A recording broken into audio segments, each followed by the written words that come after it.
Thanks, Matt. Thanks for the very kind introduction earlier, Mark. Thank you for all of you coming to out tonight in this terrible weather.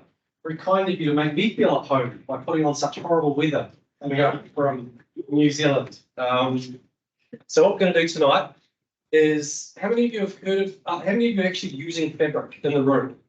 We've got a couple of hands actually. That's more than I was expecting. This is a very new product that we're very excited about at Microsoft. We've secretly been working on this for about 3 years, and this is not a small undertaking. This is not some sort of marketing, let's just change the name of something and re-release it. We've put a lot of energy into building this. This is actually part of the reason why some of your favourite Power BI features that you've been asking for have taken a little longer than normal, because we've been swirling away underneath the covers working on Fabric. It got announced at a conference earlier this year in April at Microsoft Build. So that was the first time it was publicly talked about. It's still in preview. Hopefully, we're hoping to get it GA a little later this year. But for tonight's session, what we're going to do is give you the executive overview of what Fabric is. So Darren is going to start by just giving you the high-level overview about what Fabric is. Hopefully, that'll really set the scene. And then he's going to give it back to me to give you a hands-on demo. We're going to build something from start to finish in Fabric. And at the end of that, hopefully, you'll have a much clearer idea about what's going on. But we are keen to hear from you. So at the end of that session, we will open it up for Q&A. As Aman said, we've got 10 brand new hoodies, branded Fabric. You'll be the only ones in this part of the world with them. So give us a good reason and a good excuse to hand those out. I think that's pretty much all we need to do. So please let us know at the back if you can't hear very well. Just raise your hand or let us know. I want to make sure. I will be zooming as much as I can the demo, but I also will be recording it. So what I might do is make the recording available to Matt and Aman at the end, and they can put it on the channel. So if you do miss something, or if we go through it too quickly, because we've got a lot of content, hopefully there'll be a way for you to get access to the content. So otherwise, I'll hand it over to Darren to get underway. Okay, can you hear me out right at the back? It sounds, I can hear a little bit of echo. So I'm going to start off with a quick overview of what Microsoft Fabric is and try and give you that broad paintbrush, and then Phil, as he said, going to launch into a bit more of a demo.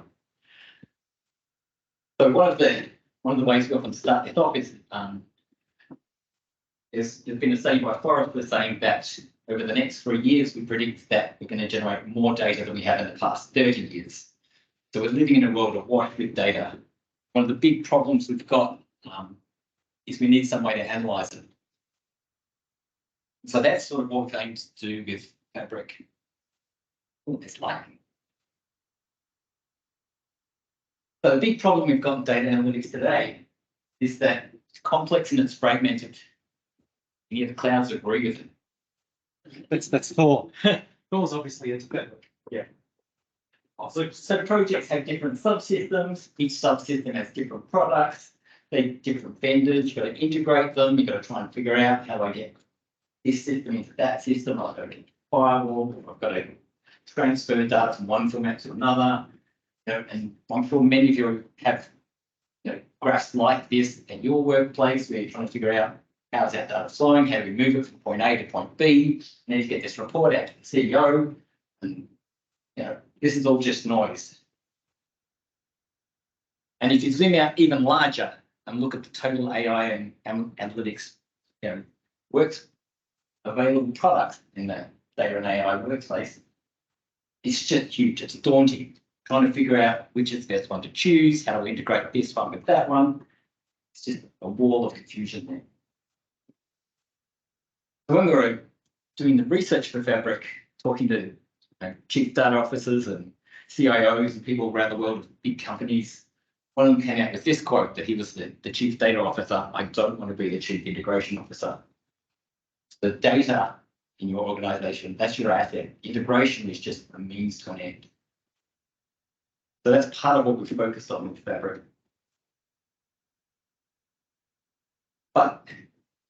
So we've talked about analytics being complicated, and we've got lots of different moving systems. So coming from Microsoft, I could say, hey, we've got a solution for that. You can get a whole Microsoft suite of products. We've got existing things that do data integration, data engineering, data warehouse, we've got Synapse Data Warehouse, we've got Power BI. You can buy it all from us.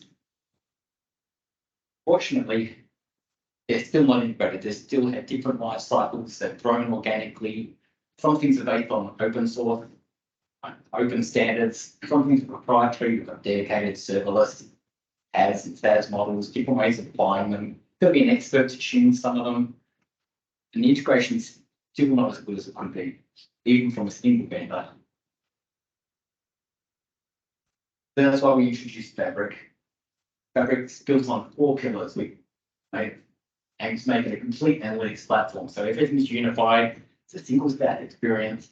It's a single place for secure and governing data. The second pillar is making it lake-centric and open. Got this concept called One Lake. So when you spin up a Power BI or a Fabric tenant, so I've been working with Power BI Bleaching on. When you spin up a Fabric tenant, each tenant has one lake. So there's one place the data goes in it, and then you can access that through workspaces. That enables a concept we call one copy, where once you've loaded data in once, you can shortcut it and share it from multiple workspaces without having to duplicate that data and make multiple copies of it. It's open at every tier, so it's based on the Delta Parquet standard, which is a community standard, readable by multiple different products. You can read Databricks, you can write a Python script on your notebook to read these files. We're going to empower every business user. So all of you people here that use the Power BI, the workspace experience is the same in Fabric. If you're used to working with Power BI in Office and PowerPoint, you can still do that in Fabric. The final pillar is AI powered. So probably seeing a lot of the ChatGPT hype going around at the moment. That hype's made its way into Microsoft. And we're looking at ways of building some of that AI into Fabric in sort of a responsible way to help accelerate your work. So what is Microsoft Fabric and what do you get out of it? So it gives you a single thing for all of these things. You've got a single way of onboarding, a single sign-on. So you've used your Azure AD sign-on and that gives you access to the resources. You've got a single navigation and user experience in that workspace model. You've got a single data lake with a common single data format. You've got a single security model. There's a single way of doing CI/CD, and Phil's going to show some of that in his demo in a minute. You've got a single monitoring hub, so you can see where all of your batch jobs are and which ones succeeded and failed and how long they took. There's a single data hub and a single way to govern and secure your data. So all of these sits on top of something we call One Lake. So as I mentioned, it's provisioned automatically with the tenant. All of the data goes in there and can be accessed individually by all the different engines by Fabric. So all of these engines know how to talk to One Lake and read and write the Delta Lake format files. We've done this by separating the compute from the storage. So now the storage is all One Lake in our Delta Parquet format, an open format, our format. And we've got these serverless engines now that read and connect to the data. So we've got data factories, so you can set up pipelines of data flows through onto One Lake. Got data engineering, so you can use Spark notebooks. If you do a T-SQL experience, you can use Synapse Data Warehouse. If you like doing real-time data, we've got real-time analytics, which is Azure Data Explorer and sort of a SaaS model.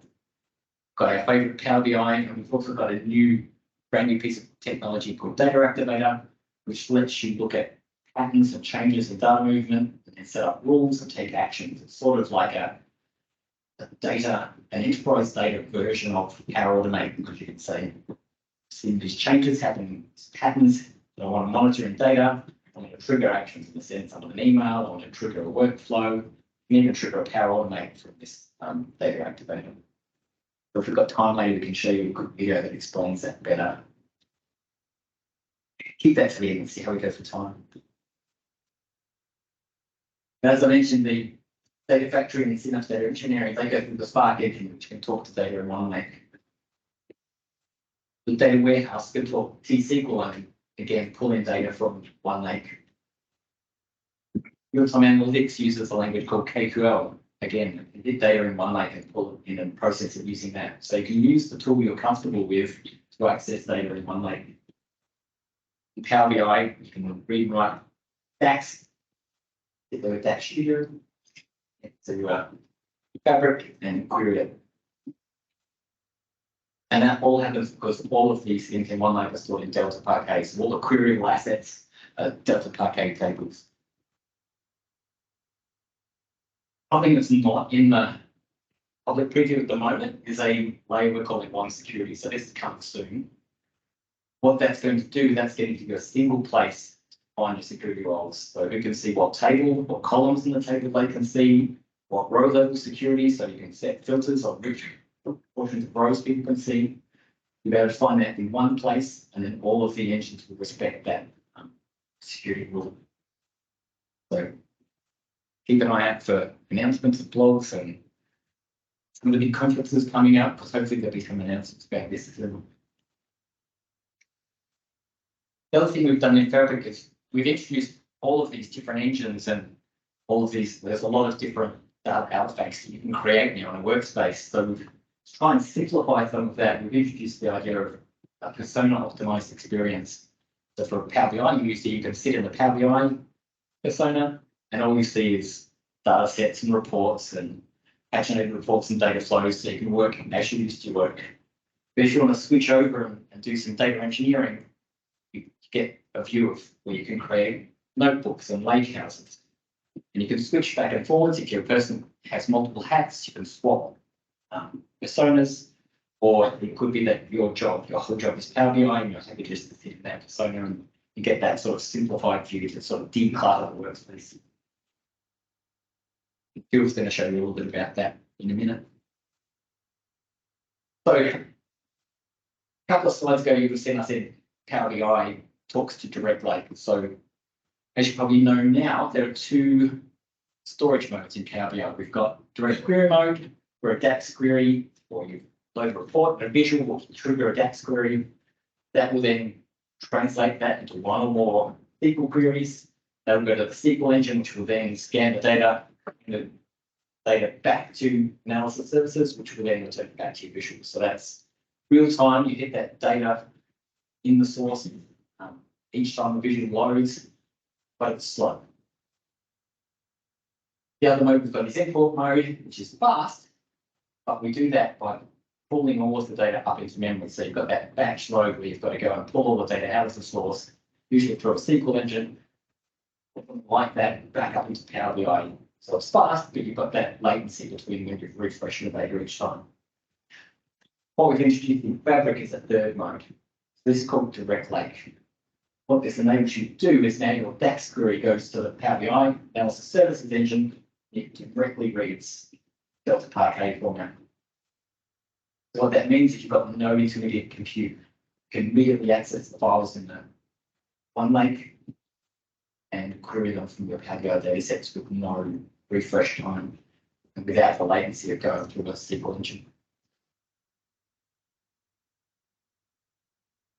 So in terms of the stuff that's available now, Power BI part of Fabric, it's all GA and available to use now. At the moment, we've got the standard column of products in public preview, so you can take them out and try them. There's a sign up for a free trial capacity, which is great value at the moment. Get sort of like a free P1 to try things out on. And all of the other experiences, data factory, data engineering, data science, in the Power BI Copilot and OneLake, they're all in public preview. Got two pieces of functionality in private preview. One is the data activator, which I mentioned earlier, which lets you define those rules to take action on patterns in your data. And the other one is the Copilot for Power BI. We have got the time towards the end. We've also got a video where we can show you some of that, but that was announced at Build. Gives you a way of sort of chatting with Power BI and getting it to build some reports for you, give you a good head start on your analysis. And that is a lightning overview. Thank you, Mike, because it's working really well.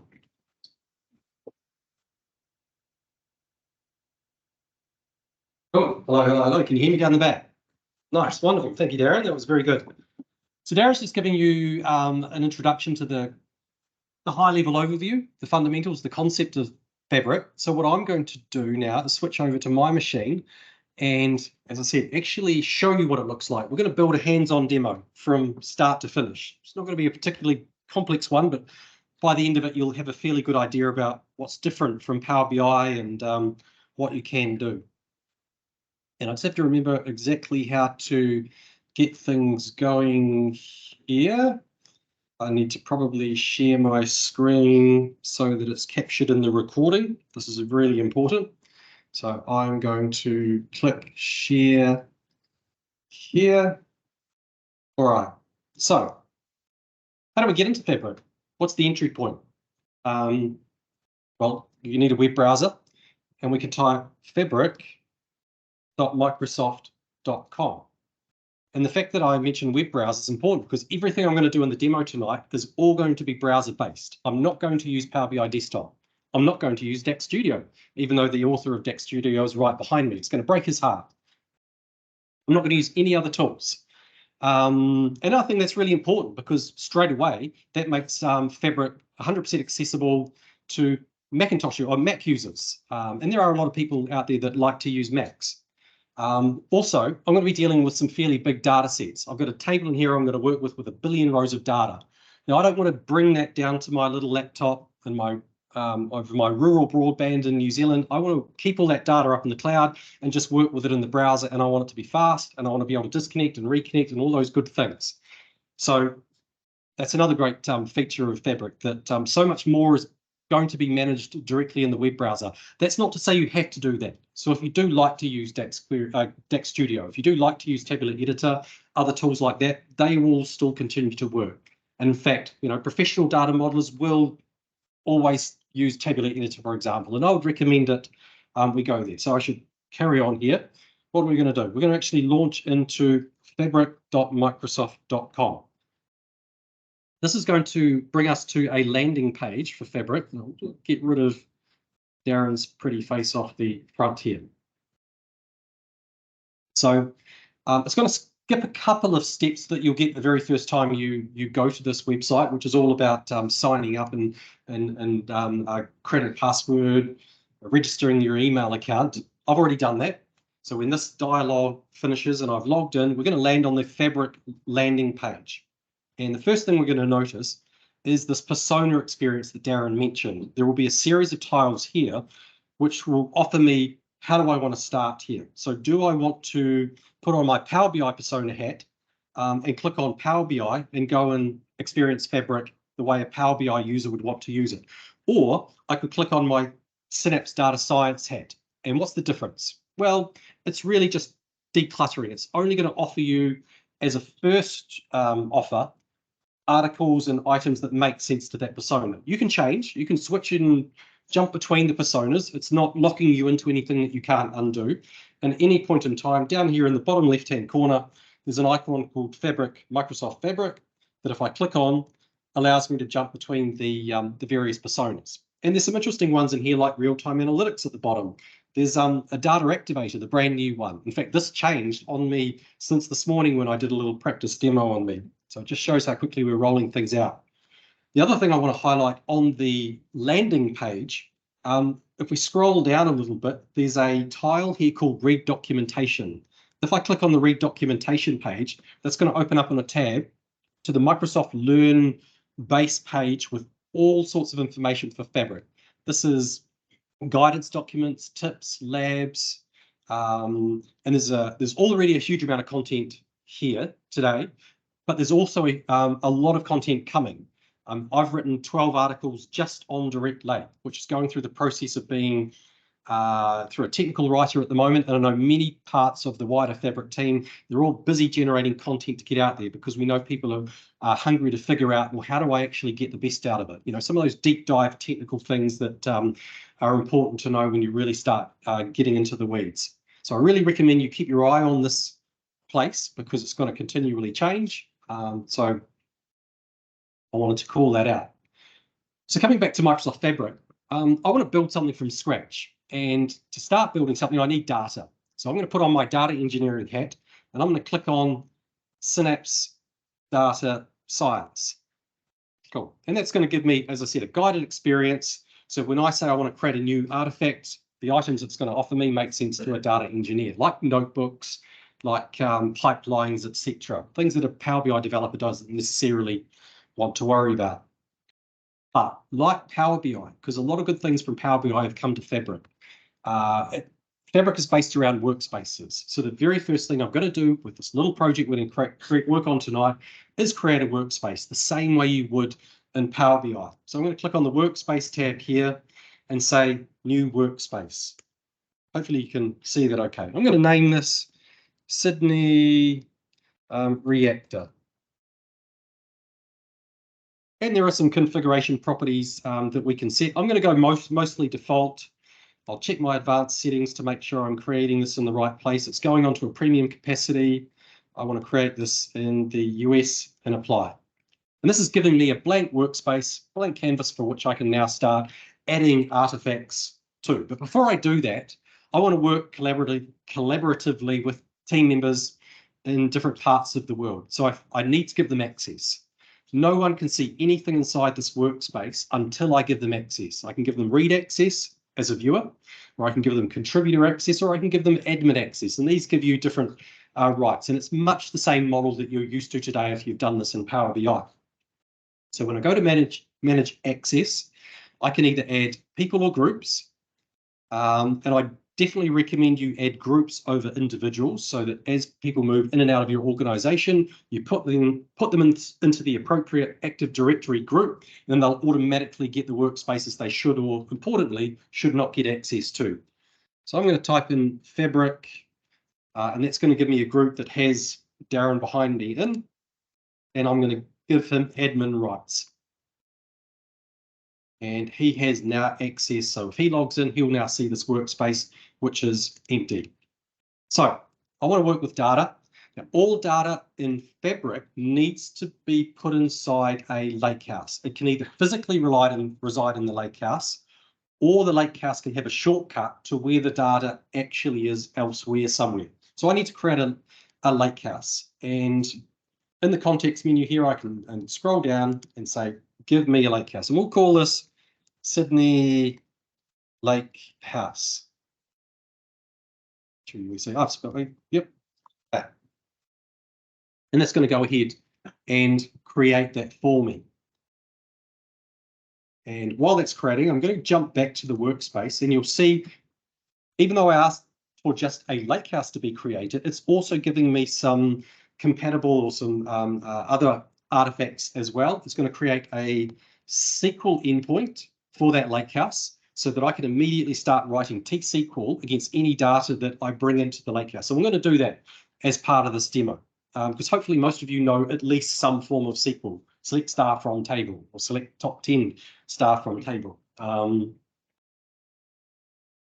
before I do that, the other thing I'm going to do is I'm going to connect this to a source control system. I want to actually connect my workspace with Azure DevOps, which is normally the domain of engineers with propellers on their heads. You know, these are people who often work in command lines, and this is the space that they like to make sure that their code is managed, controlled, version controlled, backed up. I'm going to show you how easy that is to do in Fabric.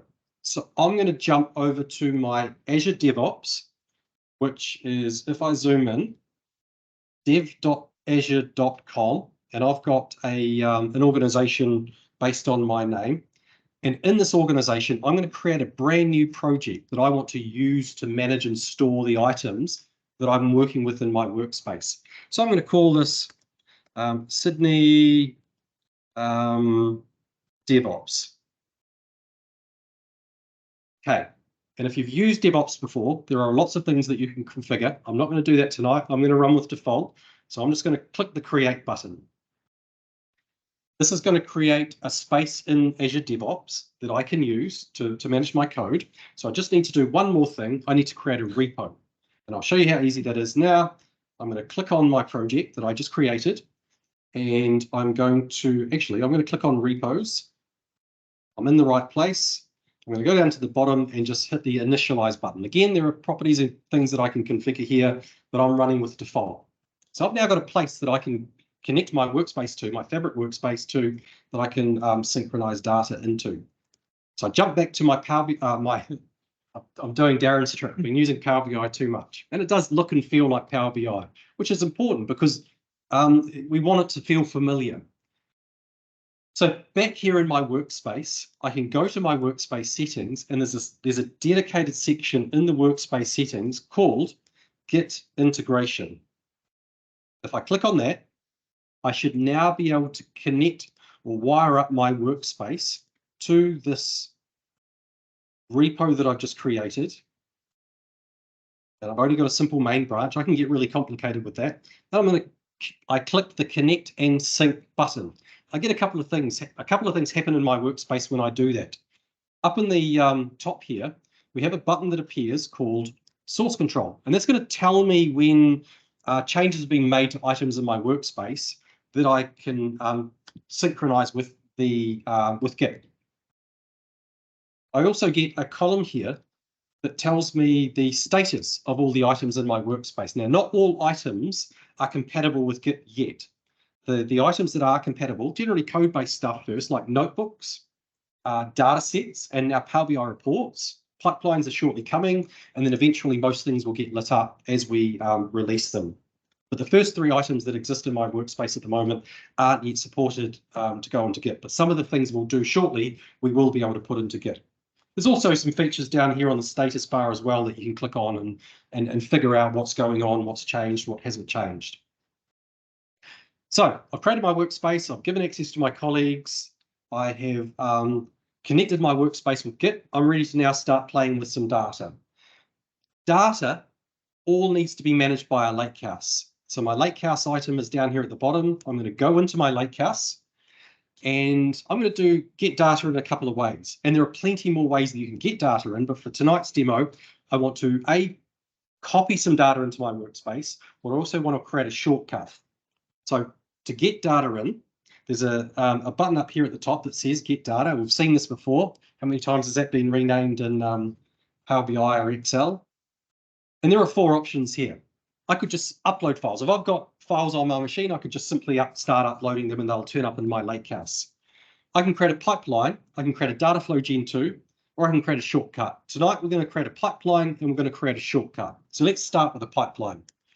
And if those of you have used Azure Data Factory, this will look really, really familiar to you, even by the terminology. So I'm creating a pipeline now, and the purpose of this pipeline is for me to go and get some data from my Azure SQL database.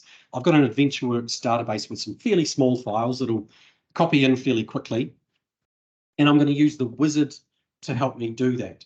So my pipeline can access quite a wide variety of data sources. So this might be one mechanism that you use as your main tool to get data into Fabric when you're up and running. I'm going to click on Azure SQL database and go through the wizard. My Azure SQL database is in this connection, and it's going to go through and reach out and figure out what tables are available, existing tables. I'm just going to grab the top 4 tables. I've got 3 dimension tables and 1 fact table. Going to give me previews, which I could look at here if I want to. Click next. Here's my destination. I'm going to deliver it into that lakehouse that we just created. I have an opportunity to play with the mapping of the columns if I want to. I'm not going to tonight, but you have an opportunity to do that. And I'm going to save and run. And I've got one more button to click, and what's going to happen is my pipeline will just kick off in the background and carry that data through. I just have to click OK now here. Now in this canvas, this is probably going to be a place where you spend time to build a much more sophisticated series of activities for your ETL. I've got the most simple one you could possibly imagine. I'm pretty much collecting data from my source and delivering it into my production star schema tables. In reality, your data sources are probably going to be messy. They're going to need data cleaning. You're going to maybe have to model it, maybe do some ML scoring, classification, etc. Here is one place of several, but probably a great place where you can start building out that sophisticated logic, or you can keep it simple. Pipelines can call pipelines. Pipelines can call notebooks. Those notebooks can call other notebooks, which can either run in series or even run in parallel. If I've got 20 data source tables that I want to bring in, I don't want to run them one after another. I probably want to see if I can make that run in parallel. And this is the kind of place where you can start building out that logic. I'm not going to do that tonight, but just showing you in Fabric pipeline is probably a pretty good one to consider to manage your ETL. But equally, if you've got competence and good capability in notebooks, you could exclusively 100% do this in a notebook, for example, and use the full power of Spark. Well, they're both using Spark underneath the covers anyway, and that's actually copied. So what have we done now? We've physically copied data into our lakehouse, and that's now physically residing in our lakehouse. So let's go and have a look to see what that looks like. So back in my lakehouse, I now have 4 tables. And now I'm going to bring in a 5th table, but I'm not actually going to physically bring this table in. And the main reason why is because it's got 1 billion rows of data. It's about 8 gig of data, which is a lot. It probably would, we could be able to tune and get this in fairly quickly, but still, we're tight on time, and I want to show you how easy it is to create a shortcut to data elsewhere. So I'm going to click the bottom option here called New Shortcut. And that's going to give me a dialog of sources that I can use. Now, these options, including Amazon S3 buckets, these allow me to create a shortcut to a Delta table in any one of these destinations. And we've got additional ones coming. They will light up soon. I don't have an Amazon S3 bucket. I don't even have an Azure Data Lake Gen 2. You might. You might be already using BI tools already today that are generating Delta tables inside AWS Gen 2. I've got a Delta table in another workspace in the same tenant. So I'm going to make a shortcut to that. And I know it happens to be in my big data DB demo lakehouse. And I know from the file name, the table name, sorry, it's got the word 1BLN, 1 billion. I know because I built this table. This is exactly 1 billion rows of data. And this is real life data. This is telemetry that I extracted out of another Microsoft product that we anonymized. So it's not fake data. It hasn't been constructed. So, and we're going to run some queries on this through the shortcut just to see how well Fabric can perform on our fairly low spec capacity. In fact, we're on the lowest spec. So I've now got 5 tables in my lakehouse. And if I zoom in, the one at the bottom, which is the one with the shortcut, does have a little slightly different icon to help you figure out which ones are shortcuts and which ones are not shortcuts. But I can now start running queries against any of these tables using any of the compute engines inside Fabric. Now, Spark is one compute engine, so I can start running Python queries against all 4 or 5 of these tables. I can go to T-SQL, which I'll do shortly, and start running select star from, and they'll just work. And when those compute engines receive those queries, they don't go to their internal proprietary data store like you might have expected in the past. They will send the query, and they will read the data from these files. What does that look like underneath the covers? Here in the web, we can click on the dot here next to this table, and we can see I've got the option to say view files. And if I do that, in my web browser, it's going to show me that this particular billion row table that's shortcutted to elsewhere, it's made up of about a dozen Parquet files. Each Parquet file in its own is about half a gig. So I know this particular table, because I tried to download it or start downloading it, and I realized it was about 7.5 gig. So I quickly stopped that. So I'm going to leave it up in the cloud, but it's not physically here. Likewise, we can check on the files of the underlying files that make up this other Delta table, and it's 1 or more Parquet files. I'm not going to dive too much into what Delta is, but also in a lakehouse, we have this concept that you can bring in tables into your lakehouse, but you can also bring in files into your lakehouse. What's the difference? Well, files can be any kind of file. Files can be photos, logos, CSV files, Parquet files, anything you like. It really, truly is just a data lake. And it'll hold them. You've got unlimited storage. You're never going to hit the max of that. But I showed you that these tables are also just files. So what's the difference? Anything that shows up as a table needs to be a Delta table. And these are the objects that are queryable by our compute engines. So our compute engines have all been updated, modified, so that they understand what a lakehouse is. And they understand that if a lakehouse has a table, they know how to run queries against it. And that's what we've reprogrammed and configured all our compute engines to be able to do. What you can't do is go to Spark and run a query against a lakehouse and say, give me the, select T-SQL, select top 10 staff from a CSV file. That's not going to work. There are other ways you can get that working, but all our compute engines are optimized so that they can understand what a table is in a lakehouse, and they know how to query that, they know how to read it, and that can be very, very fast as well. Okay, so we've ingested data, we've created a shortcut. Another way you can look at data in the lakehouse is we've got a tool called One Lake Explorer, which you can download and install to a Windows machine only. I don't think we've got a Mac version. And what that looks like is when you have it up and running, on my machine, I've got my personal OneDrive, my work OneDrive, I've got some quick links. When I scroll down, you've got the usual things that might turn up. And in fact, I've got here my One Lake Explorer. So it just sits there in your file explorer. And I can drill down through these folders, which really represent workspaces. And then I can drill down to find lake houses, and I can drill down to find files. And I can delete files, I can add new files, I can copy and paste. And that will create new Delta tables immediately in the lakehouse, which again are immediately queryable. So that's another good way that you can get at data. So let's start running some queries over this data. So we've copied 4 tables into our lakehouse, and we've also made a shortcut to somewhere else. Let's see what some of these compute engines might look like. Now I'm already in the lakehouse, and I've got a button up here on the top called Open Notebook. I don't have a notebook yet, so I'm going to create a brand new notebook. And I don't actually know too much about notebooks. I have to be honest, I haven't, probably 6 months ago, I'd never written a line of code inside a notebook. I had learned pretty quick.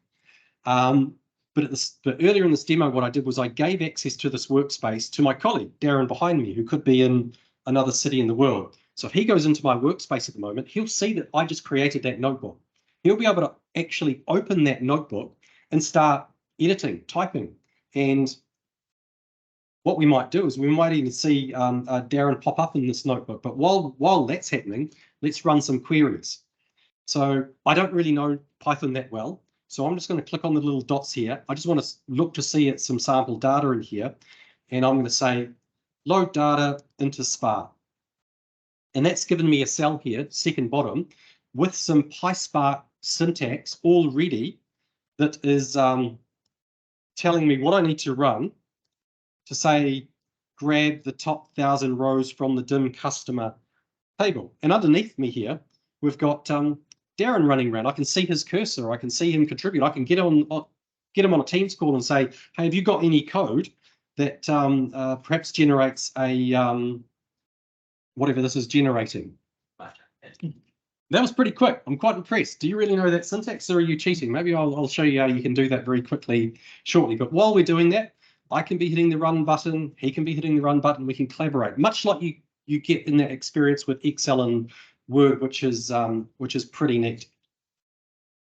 So we're doing a couple of things here. We're showing you how I can run a query in a Fabric compute engine, which in this case is a Spark notebook, against these Delta Parquet files, which we've just ingested into the database.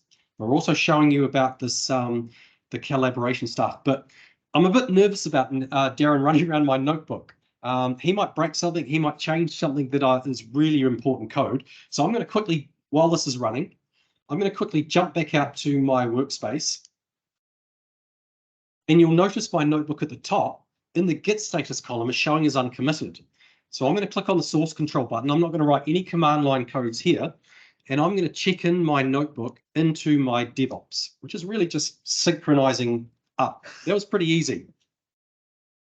That now means I can back up. I can actually create a brand new workspace somewhere else in this tenant, and I can configure that workspace to the same project in Git, and it will immediately bring down artifacts that are supported, like the notebook. And we can have multiple developers, each with their own workspace, all making changes at the same time.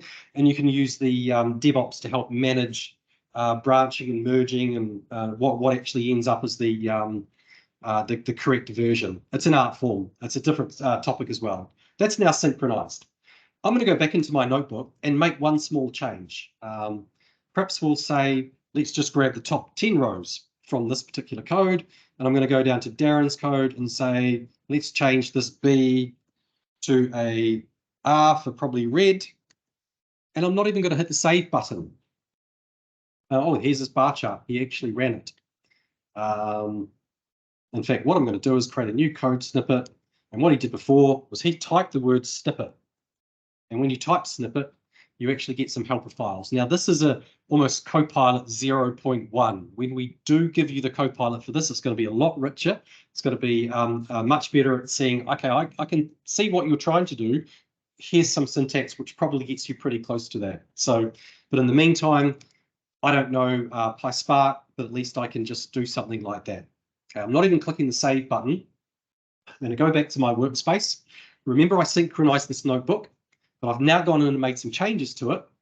And what should happen now is it's telling me this is uncommitted. I've got some changes here. I click on source control and I click on the commit button, and it's now going to commit a new version of my workspace code. And I've got multiple changes. I can pick and choose which one I put in. I can put comments, all that good stuff. I go over to my DevOps where I was before, where I created it. I can click on the commits, and I don't know much about DevOps, but I know enough that a commit is probably every time you try to synchronize your workspace. I have several of them here. The top one happened just now. We can click on it. We can see the before and after of some notebooks. I can revert, I can restore, I can do lots of good things with that. So I think that's pretty neat. So we've queried our Lakehouse data with Spark. Let's now query it with T-SQL, because probably a lot more people know how to write T-SQL than know how to use Spark. Although that's probably changing over time, because there's not too many people coming out of university as SQL experts these days. So if we go back here to our notebook, now remember when I created my Lakehouse, I told you when I created it, we got a SQL endpoint for free. So let's jump into that SQL endpoint and see what that looks like here in the web browser. So again, it's very much a web experience. I can do certain things that are familiar to someone who's used to working with SQL when this pops up, like creating views, functions, etc. I've got the same tables that we brought into our Lakehouse earlier. And I'm going to click on query at the bottom, and that's going to give me a space where I can now start typing something that I'm familiar with. Select top 100 star from and it even has IntelliSense. Now I've written a fairly simple query here, but I can write a more sophisticated query that joins multiple tables in my Lakehouse, and each of these tables can be sourced somewhere else. Again, they could be physically in my Lakehouse. They could be a shortcut to another Lakehouse. They could be a shortcut to Amazon S3. The query will work. The time it takes to resolve might depend on a bunch of things like, the latency of the round trip, the size of the remote data set, how optimized the remote data set is, for example. But here, we're running T-SQL. But I don't just have to do it in a web browser. I could connect with SSMS. I could connect with Azure Data Studio. I keep forgetting that. I can't ever remember that for some strange reason. Any tool, because Fabric will give you a connection string. So long as you've got the ability to authenticate with that workspace, you can just run your T-SQL there. So we've run with Spark Python. We've now queried with T-SQL.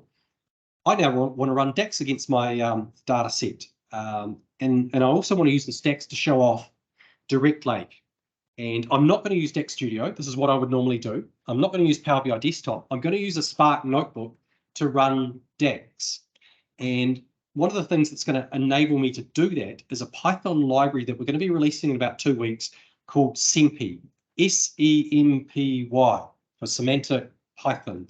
And this is a Python library that our engineering team, the same team that builds our notebooks and owns our notebooks, they've recognized that we're going to get a lot of people coming in, writing notebooks that want a lot of helper functions for working with items and objects in Fabric, including Power BI data sets, like running DAX queries, etc. It can do a huge amount of stuff. Look out for it. If you're going to be doing stuff in notebooks, I guarantee you're going to get some value out of using SEMPY. And I've got it set up in a different notebook in a different workspace, which also shows you that a notebook doesn't just have to query data in the same workspace. You can query across workspace pretty effortlessly. So I have a workspace called Delta Analyzer, and inside this workspace, I have two notebooks. I'm going to go into the Magic notebook because that's where I've got this Magic code. Now it's private preview, so it takes a minute or so for it to kick in. I need to tell it which notebook I want to run against, and this notebook is not in the same workspace. It's an existing lakehouse, and it's over here in the same lakehouse that we created a little bit earlier. And when I have this connected, I'll just kick off something to get the Spark session running, because every time you reconnect or go in, you periodically have to start up the engine underneath the covers. So that's underway. What build a custom? I should probably build a custom data set. Yeah, I've completely missed a whole step. Very good point. I'll clear all inputs. We'll leave that because that should actually be fine in the background. I'm going to go back to my workspace that I created, and I want to create a data set because I want to run DAX against something. So I need somewhere for the DAX to actually run the direct lake data set. So I'm going to go into my lakehouse, and there's a button at the top of my lakehouse called, it's right next to the notebook one, New Power BI Data Set. I'm going to click on Power BI Data Set, and I'm going to include every table in my lakehouse in this data set. So there's 5 of them there. Got my screen resolution set down pretty low, including the billion row data set. So this is going to come down to my laptop. I'm going to be able to include that on my model, and I'm going to be able to run DAX queries against it. It's going to all exist up in the cloud, which is pretty neat. Now, when this insufficient permissions, I'm going to try that again. I don't know why I've got insufficient permissions. It might be just a quick glitch. Try this again. When this comes up, if it comes up successfully, fingers crossed, what it should do is give me in my web browser the same similar experience that you get in the modeling view in Power BI Desktop. So this is the ability to move the tables around, create relationships, and create measures. It doesn't have every feature that Power BI Desktop does. Looks like it's worked this time, which is good news. But we will be adding features over time. So at the moment, all we've got available is the ability to create relationships. So here are my 5 tables. And I can do it in the same way I'm used to in Power BI Desktop. So I can say, grab the customer key from my fact table and drop it onto my customer dimension. And I get the relationship diagram that I'm used to. And when that completes, I want to plumb up my date key to my date key. And then finally, I'll connect my product key. My billion row table doesn't actually share any common keys with my other tables, but we'll run some queries. I want to have it in this data set just so I can show you direct lake over a very large table. And finally, my product key to product key. Now, every time I make a change here, I don't have to hit the save button. It is actually saving automatically. So if I add a measure and Darren's connecting to it, he can start running DAX queries with that new measure as I've hit the validate button. So I'm going to create a measure here. And I'm going to call it, keep it simple. This is the only DAX I'm going to write tonight. And my measure is going to be called sales equals sum of sales amount. And I've got IntelliSense here. I'm going to zoom in so you can see it. Sales measure.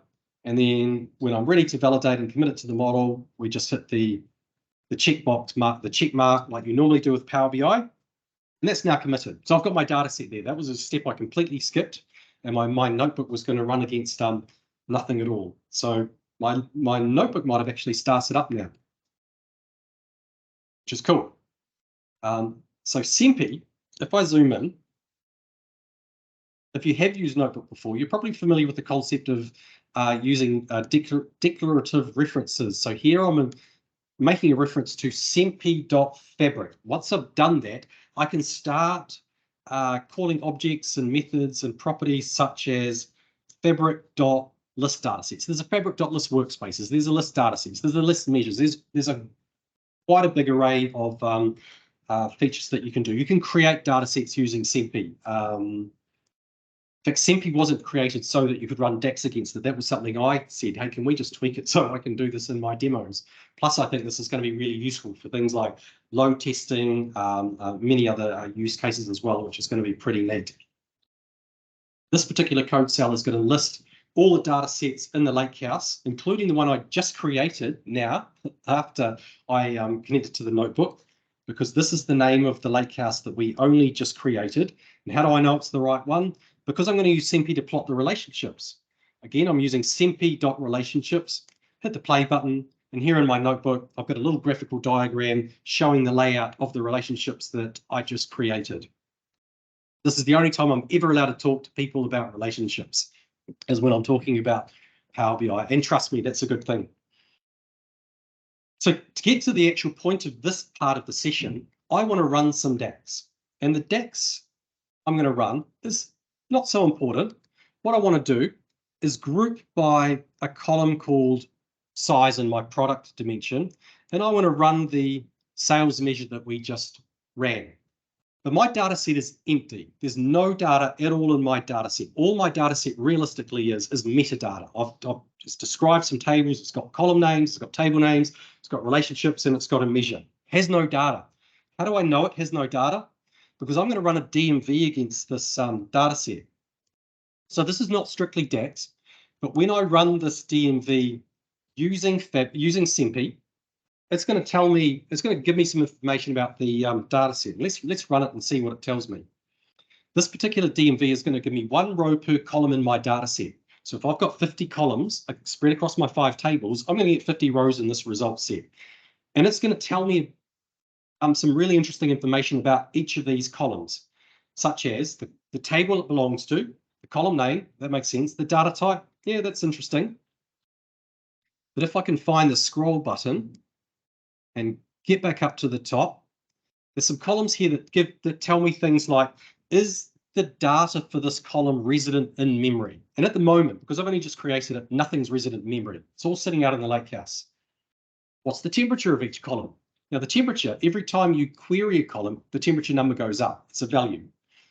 But it decays over time. If I run a DMV and it says that the temperature of a column is 10, and I wait a little bit and rerun the same DMV, the temperature now might be 9 or 8. In reality, it's decimal places out quite far, but it also tells you the date the column was last accessed in a query.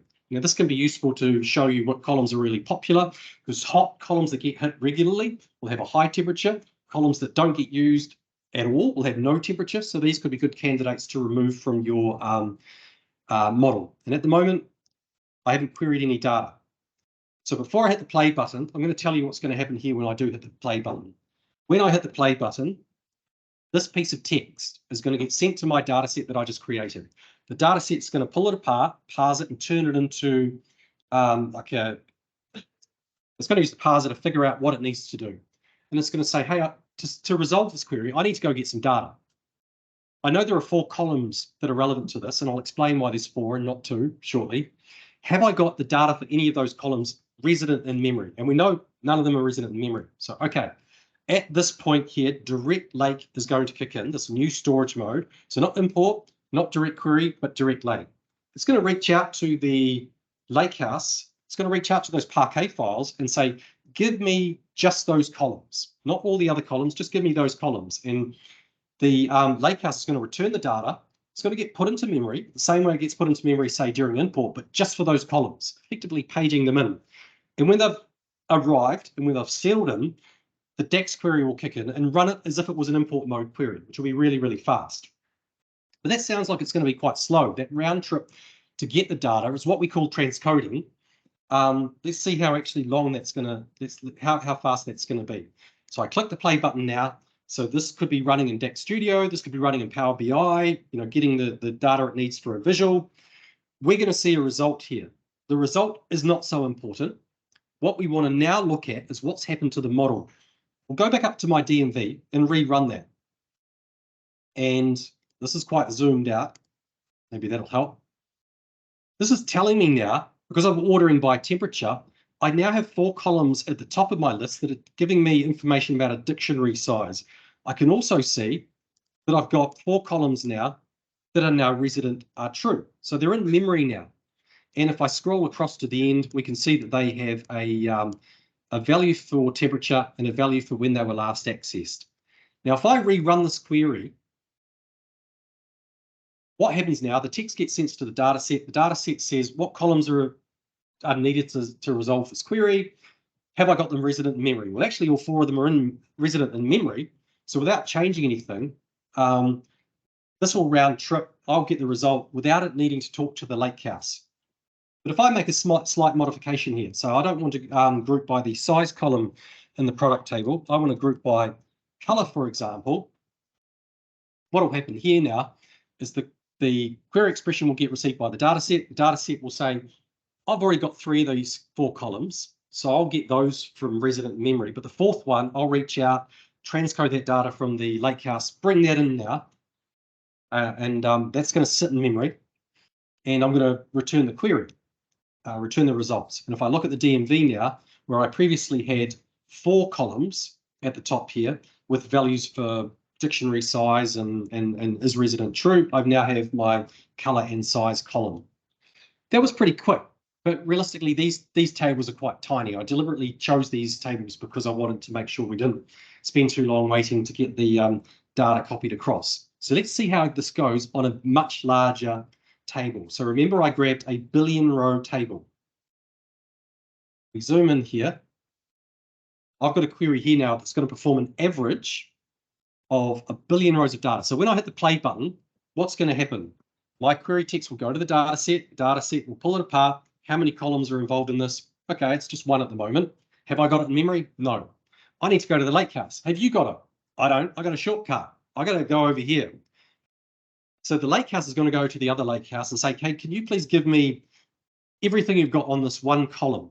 Now, I know I showed you those Parquet files earlier. It's not like one column. One of those Parquet files is not like 1 column, and another Parquet file is for another column.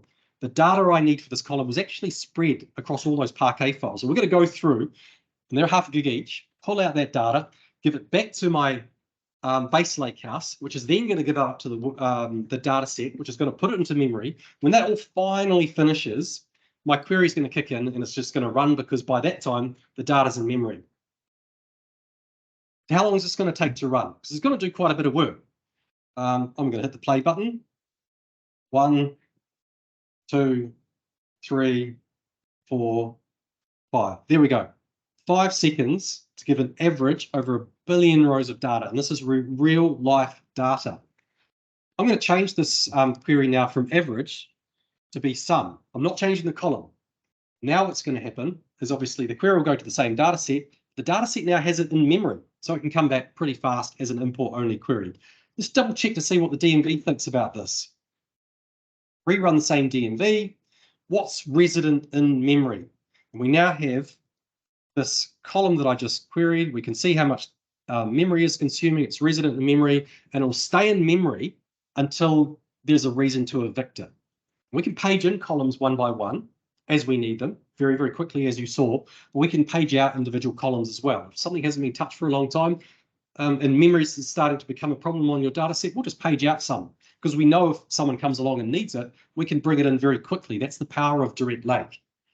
I'm going to just change this to 1 slightly different column just to show I wasn't cheating.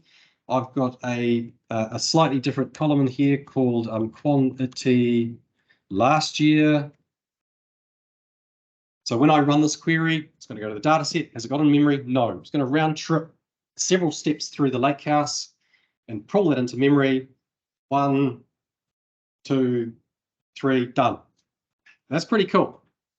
Now, the reason why I can do that is because Delta Parquet, those Parquet file formats are really, really similar to the way analysis services like to store data in memory.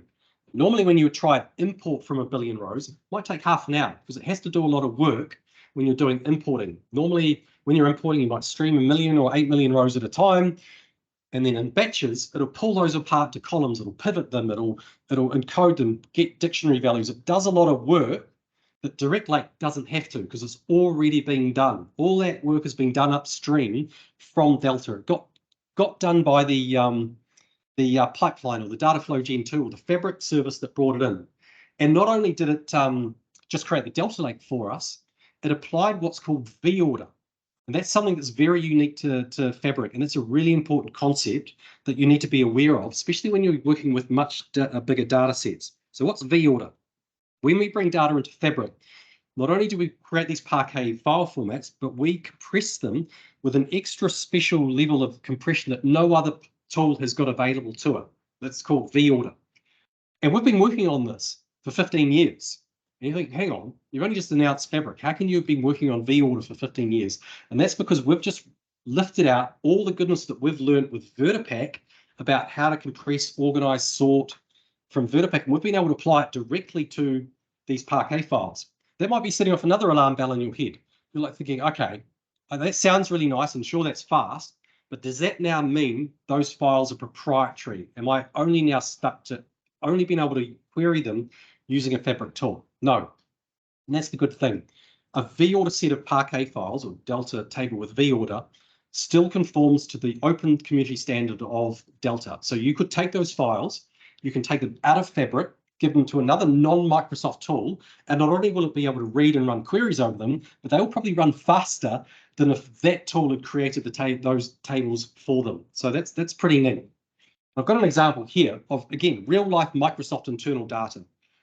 We had a whole bunch of sales data that in CSV format was 880 gigabytes, nearly a terabyte's worth of data.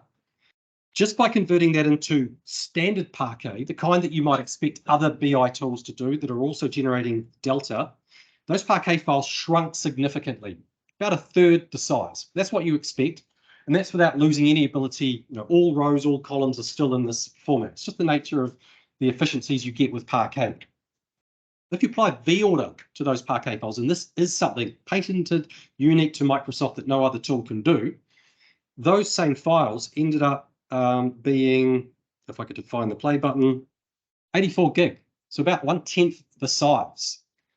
Now, other technical domains, usually when you compress something, you have to uncompress it before you can use it. But with analysis services, with Power BI, not only can it read it in its compressed format, it prefers it. It runs much faster the more compression you can do. Now, there is a cost to this, not a pricing cost. vOrder does take longer to do because it is doing more compression. So it will use more compute and it will use more time. That's about it. Anything that reads from these vOrder files, they're going to be happy because you should be hopefully reading many more times than you're writing. And as I said, you can actually move these files out of Fabric and use them elsewhere if you want to. I think you're crazy to do that. You want to leave it in Parquet, but leave it in Fabric, but it's not proprietary. And I think that's pretty cool. Now, my billion row table that I queried, I made sure that even though it sat in a different lakehouse, it had vOrder. And I knew that was going to be fast. If I had exactly the same Delta table stored in Parquet file format, not only would it have been larger than 7.6 gig, that query would have taken about 30 seconds, even inside Fabric, simply because that's what vOrder can do.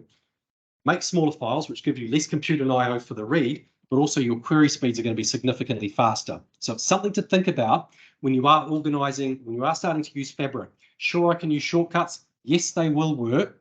But if you do actually make the effort to bring it into Fabric, the only way you can get vOrder is if you ingest it inside Fabric somewhere using a pipeline, using Dataflow Gen 2, using Spark, using any of the new compute engines that we're bringing on that can write these Delta tables. So that's a really important point I wanted to emphasize. How are we going for time? What have I got left? I probably want to create a Power BI report pretty quickly. Yeah, okay, that's pretty fast. So now I'm going to go back to my workspace and finish off the end-to-end element to this demo. So we've created a data set. I want to create a report off it. And part of the reason why I want to show you this is because you can now check in a report into DevOps as well. Now, I'm not a particularly good report writer. I'm not going to make you suffer through that pain, but I am going to use a neat feature that is available in Power BI today, as well as Fabric, and that's on a data set. What I can do is say auto create report.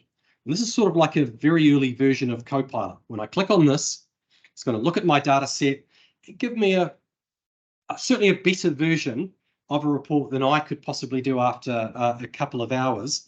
And it's a report that I can use as a starting point, a template that I can adjust and fix it, saying, okay, I've looked at your data and here's a fairly good approximation. I've got some KPIs across the top. I've made some charts. They're not all the same size. I'm like, okay, that's pretty good. I'm going to save this, called Phil's report. Go back to my workspace.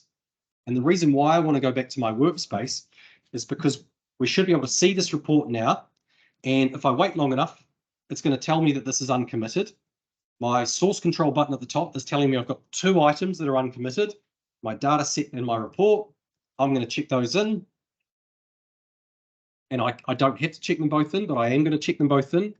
And once that's done, I'm going to go back to my report and I'm going to break it. I'm going to bump a report out of the way and I'm going to change a label. And I'm going to synchronize that in. And then I'm going to show you one more thing, and then I'll hand it back to Darren to do some stuff. So here we go. I'm going to go back into my report. And again, notice I've been in my browser the whole time. I haven't done anything outside my browser. You can, but you don't have to if you don't want to. If I edit my report, I could be quite new to this. I can put this out of the way, and I could have spent hours doing it. And maybe double click here and change the title of something. If I go File, Save. That's done. Go back to my lakehouse. And my report here on the second line, the Git button should change from green to something else. It's uncommitted. Let's check that into source control. Once it's in my source control, I'll jump over to my DevOps and have a look at the most recent commits. Click on commits. I've got a few more now, including one just now. When I click on that, it's telling me my fill report, my JSON, the underlying text where this all gets stored now. I can look at that and it's side by side, left and right, make changes. I can revert. There's a whole bunch of functionality here, which even if you're not big on DevOps and source control, just the ability to restore anything you inadvertently make a mistake or roll back is probably worth it alone. So finally, again, Power BI has given Fabric a lot of goodness. And for those of you who use Power BI know or should know, in the workspace, there's a couple of icons up here. One can show the items in your workspace in list view. The other can show it in lineage view. We're currently looking at in list view. If we click on the lineage view, we get a graphical representation of the layout, the dependency flow of data in our system. So over here on the left, this particular tile represents the lakehouse that I created that shortcut to that had the 1 billion row table.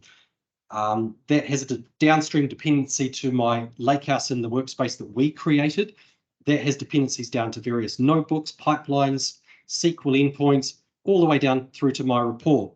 And as with the Power BI lineage view, you can click on the ellipsis for each of these, and the context menu gives you things that you can do. I can set up auto sync on my data set. I can kick off a refresh. I can do all sorts of things here in the lineage view. I can also say, give me an impact report. What would happen across workspaces, for example? If I made a change here, let me notify them. So that's probably going to be more so important when you've got not just Power BI data sets and reports, but all the vast variety of objects that you can create in Fabric today. And there's a lot, and this is going to grow, which we're all pretty excited about. So I think that's probably enough for my demo. So I don't think we've probably got a huge amount of time for Q&A. We can probably do 10 minutes. We've also got a video on the Copilot that I want to make sure we show as well. So should we do the Copilot video, because it's 3 minutes, and then we'll go to Q&A. Also, Darren and I will stick around at the end as well. So please hang around, and if you share your screen, Darren, and hopefully with your sound, what we might be able to do is get that up onto the big screen. Also, yeah, don't forget we've got these hoodies to give away at the end.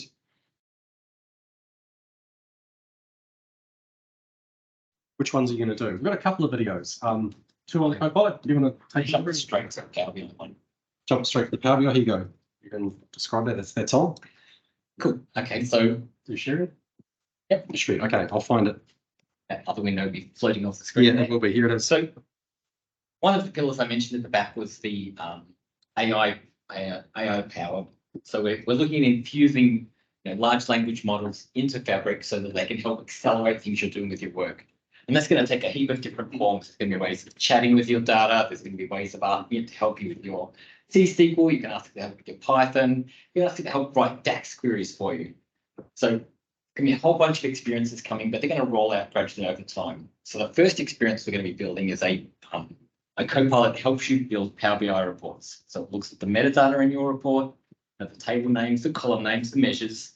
So when you describe the type of report you want, or a regional sales analysis over time, it looks through your table and says, oh, here's a table that says region, and there's a column called region name, and it can pull that out and build out charts and set that all up for you. So it can really help sort of accelerate that first couple of steps of analysis. So then you've got something on your page, and then you can start to tweak it and work with it. So I'm going to kick off this video and show you what that vision is going to look like.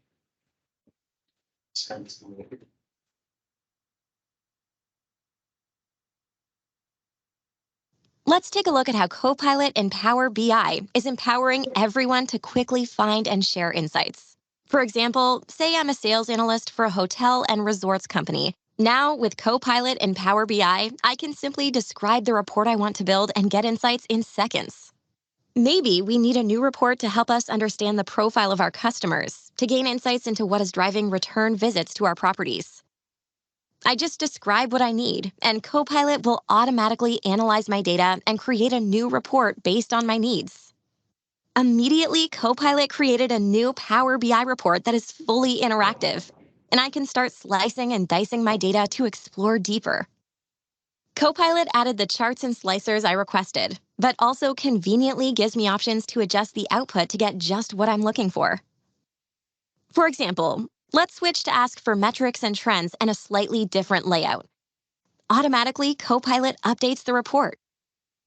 Let's go ahead and keep this report page, but it goes much further. I can also ask analysis questions such as, what are the main drivers for repeat customer visits?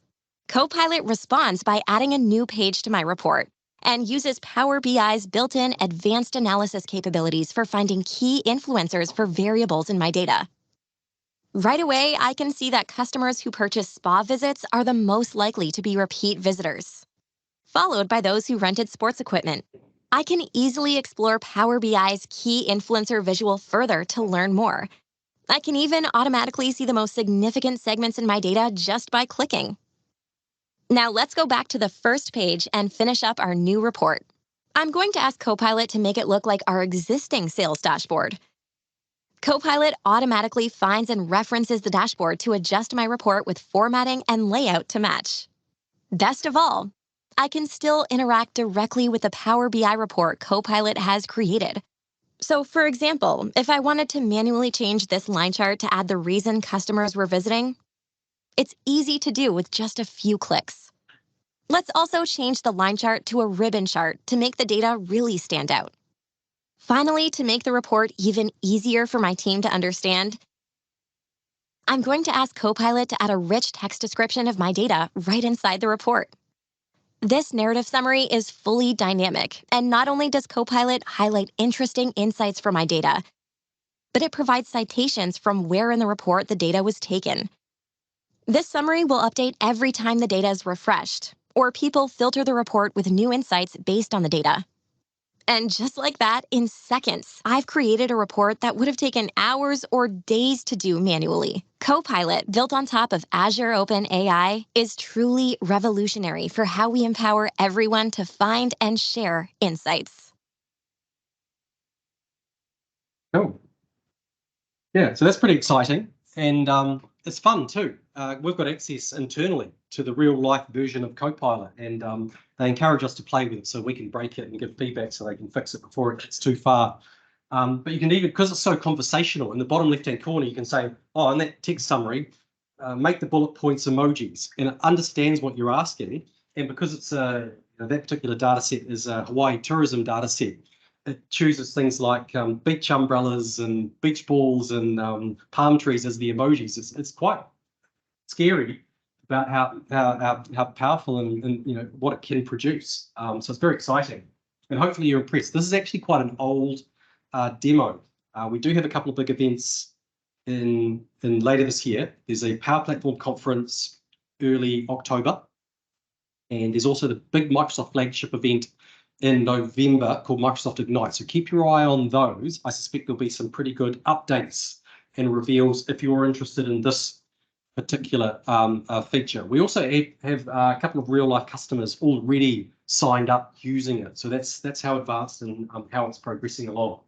So, Yeah. But otherwise, we can probably do some Q&A now at this time. We've got some hoodies to give away. Yeah. So. Okay, thanks guys. Great presentation. I have to say I didn't know a lot about Fabric coming in, so thanks. Hopefully we've changed that a little. Yeah, Still don't know a lot about it. that's a great demo. Cool. All right, so we're going to go to Q&A. We've got some hoodies to give away, so ask a good question. I will judge if it's good or not. And is there a variety of sizes from extra All small right, to Excel? hands down the back. Oops, first.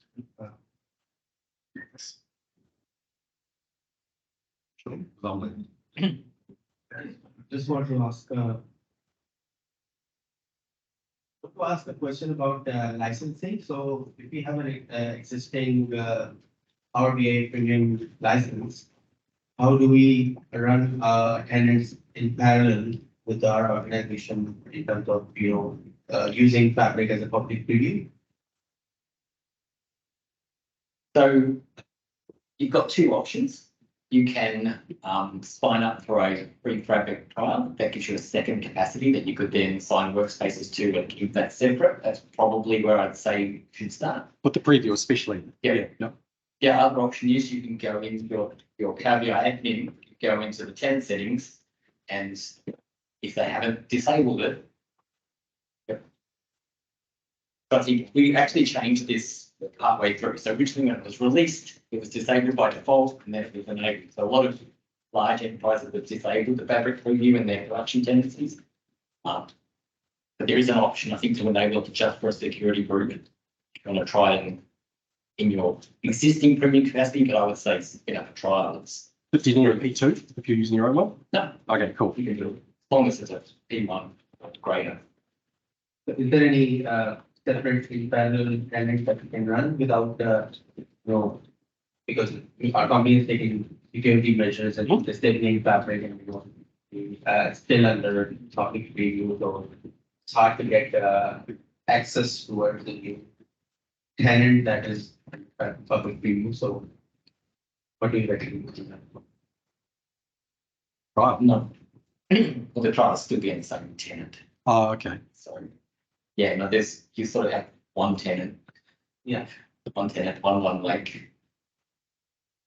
But I guess you could create another tenant if you really Yeah. wanted to keep things separate. But then there's admin involved there. APNs. Yeah.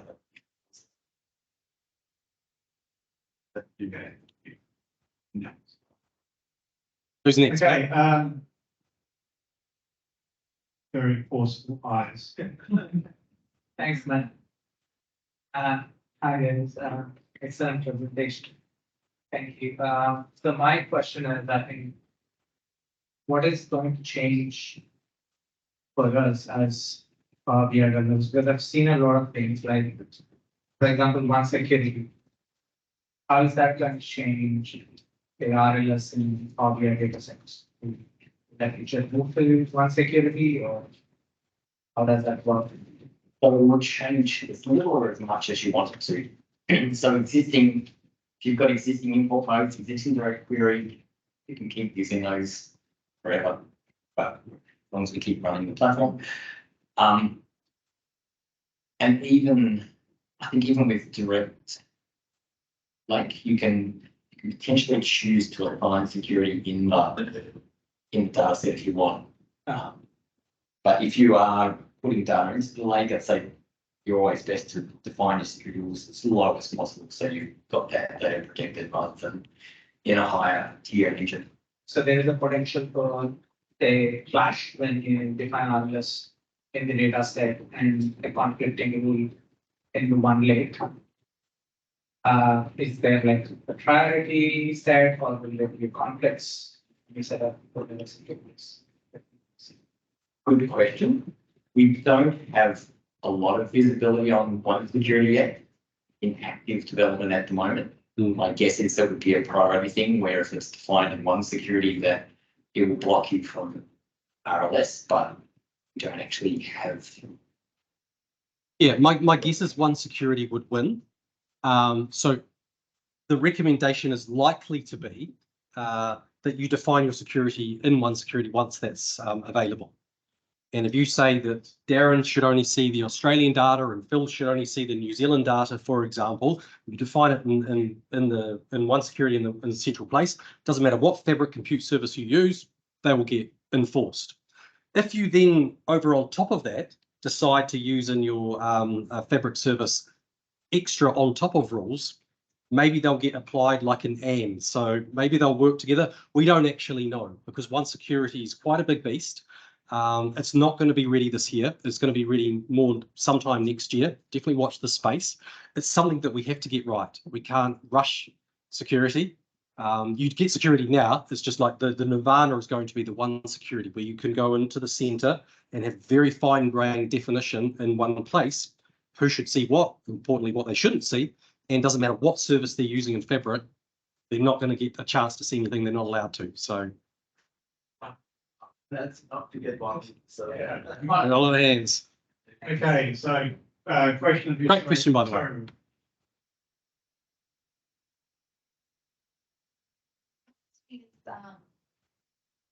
How the data, I mean, I think we have seen so many new features that are in February.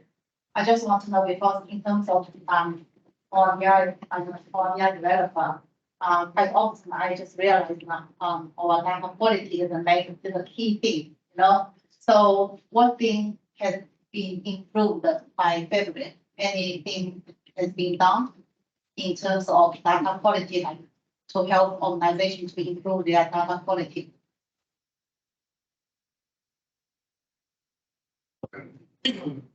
Yeah, nothing really new. So Yeah. if you design a bad Power BI report that runs slow in Power BI, it will still run slow in Fabric. So you can still break all the rules, not follow best practice, for example, and Fabric won't just magically make it work faster. Sure, the direct lake component is new and can speed up some things like the ability to get data into the model, for example.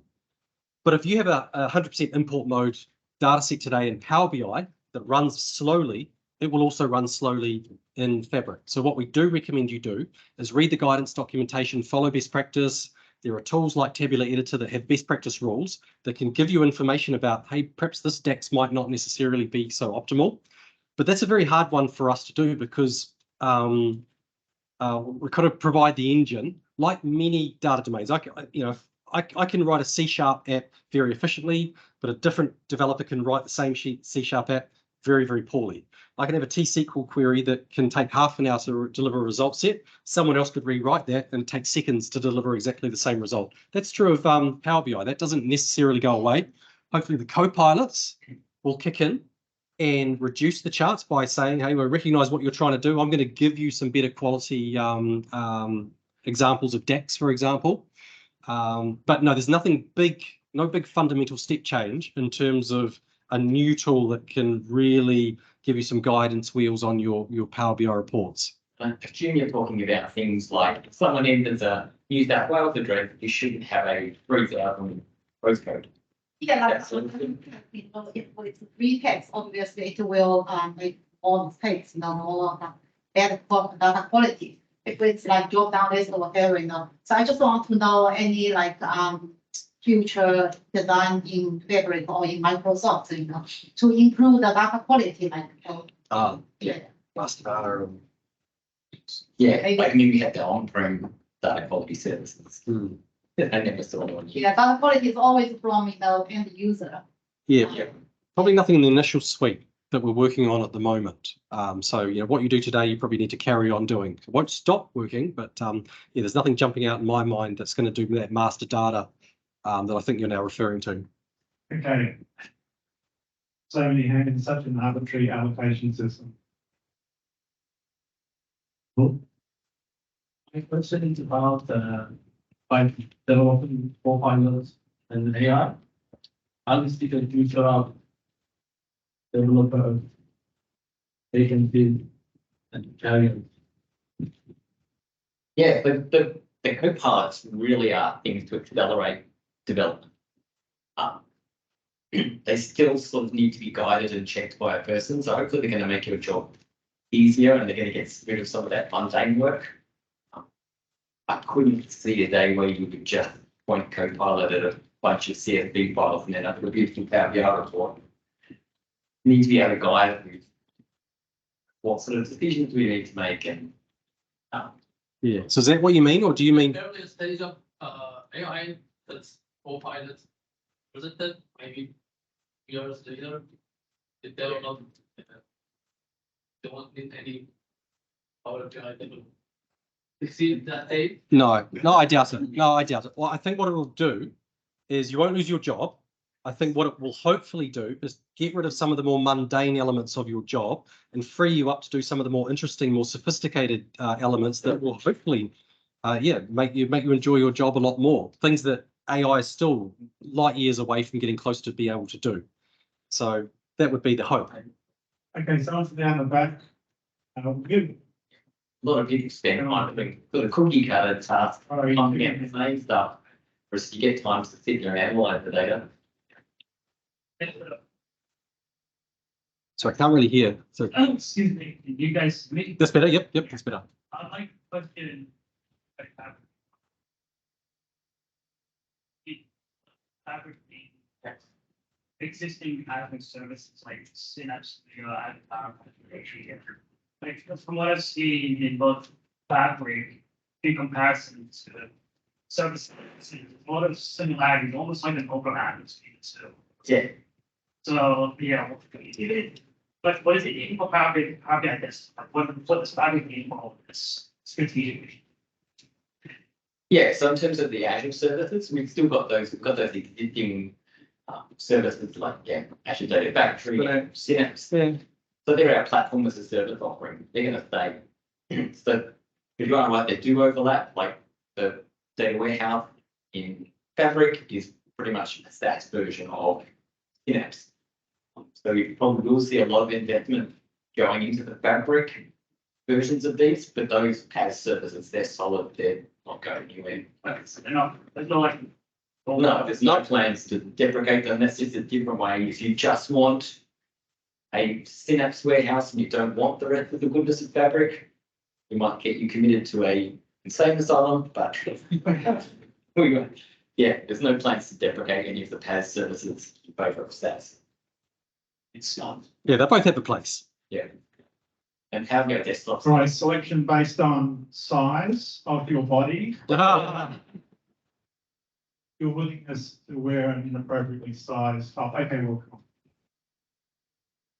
I was just interested in the personal aspect of the review of some of these things. There was about 3 things that I saw there in terms of the commit style. That approval process would work with the one security. Is that what governs it? How could someone, you were committing in approving your own stuff, like who actually does that?